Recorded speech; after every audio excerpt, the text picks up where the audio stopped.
1,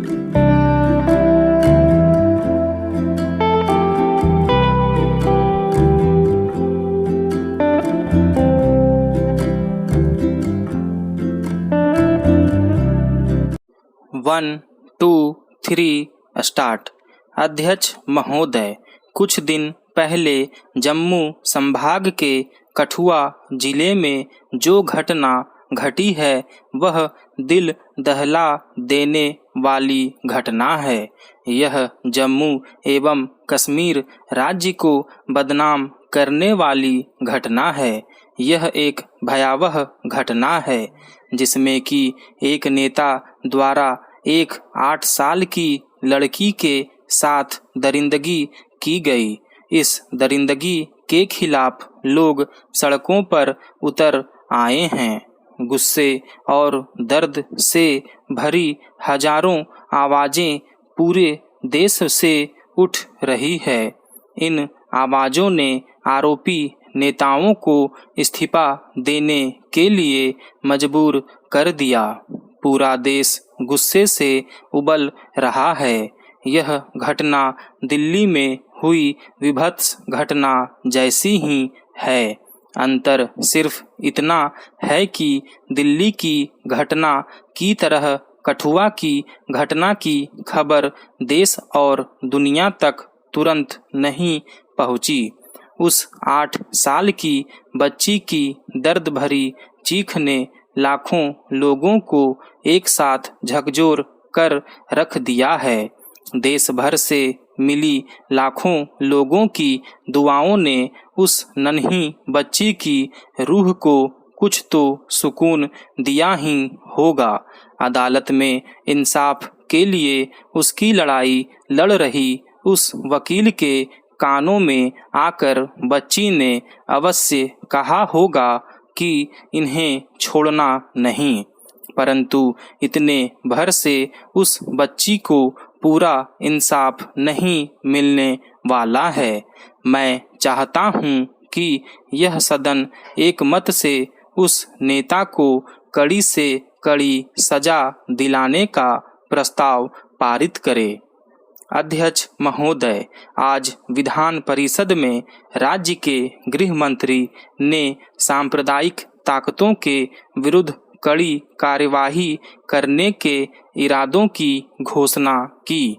उन्होंने कहा कि वे पत्थर फेंकने वाले और उनको प्रोत्साहित करने वाले लोगों को आतंक निरोध अधिनियम के अंतर्गत गिरफ्तार करने की मंशा रखते हैं। इस संबंध में उन्होंने मुख्यमंत्री जी की अध्यक्षता में सभी राजनीतिक दलों के नेताओं तथा समाज के प्रबुद्ध वर्ग के लोगों की एक बैठक बुलाने की इरादा जताई। उस बैठक में यह विचार किया जाएगा कि राज्य की प्रतिष्ठा को कलंकित करने वाले तत्वों से कैसे निपटा जाए। धर्म के आधार पर चलकर हम अपने राज्य की एकता को खतरे में नहीं डाल सकते। माननीय गृह मंत्री जी ने बताया है कि जिन व्यक्तियों पर दंगे फैलाने का या पत्थरबाजी करने के लिए युवाओं को प्रोत्साहित करने का शक होगा, ऐसे दुष्ट लोगों की एक सूची तैयार की जाएगी।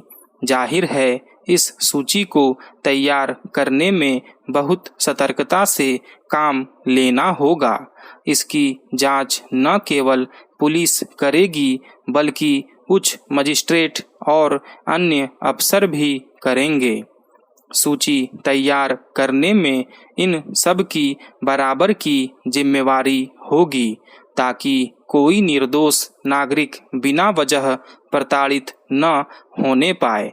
राज्य के गृह मंत्री की हैसियत से भाषण करते हुए उन्होंने समाज में फूट डालने वाली प्रवृत्तियों के खतरे से सचेत रहने की सलाह दी और कहा कि यह प्रवृत्ति सभी दिशाओं में बढ़ती जा रही है, चाहे वह भाषा के प्रश्न पर हो या अल्पमत या सीमा विवाद के प्रश्न पर हो, उन्होंने खास तौर से कठुआ में हाल ही में घटी घटनाओं की चर्चा की और कहा कि यह सच है कि अलगाववादी तत्वों को रोकना सरकार का मुख्य उत्तरदायित्व है, परंतु समाज के बहुसंख्यक समुदाय के लोगों का भी उतना ही उत्तरदायित्व है।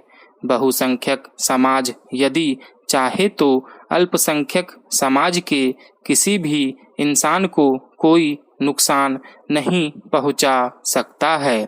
विभिन्न धर्मों के मानने वालों के बीच एकता की आवश्यकता पर जोर देते हुए गृह मंत्री जी ने कहा कि पूरे राज्य में ऐसा वातावरण तैयार करने की आवश्यकता है जिससे लोग सिर्फ अपने या अपनी जाति का ही हित न सोचे, बल्कि पूरे कश्मीरियत के हित को सबसे अधिक ध्यान में रखे।